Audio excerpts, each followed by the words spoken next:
Here I have ACER Liquid Z6E, and let me show you how to enter the boot mode on the following device. So at the very beginning, let's start by pressing the power key. Keep holding power button. Let's choose power off and wait until your device will be completely switched off. Afterwards, you need to use the following combination of keys, the power key and volume up. So let's hold down together these two keys, power key and volume up. Keep holding both keys.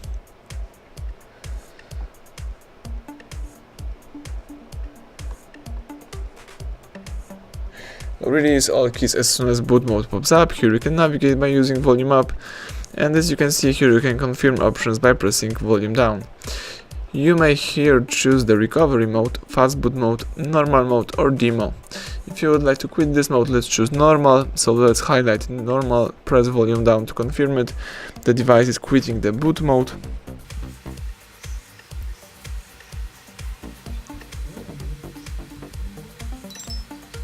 Excellent, as you can see now your phone is in normal mode, so everything went well. Thank you for watching, please subscribe our channel and leave thumbs up under the video.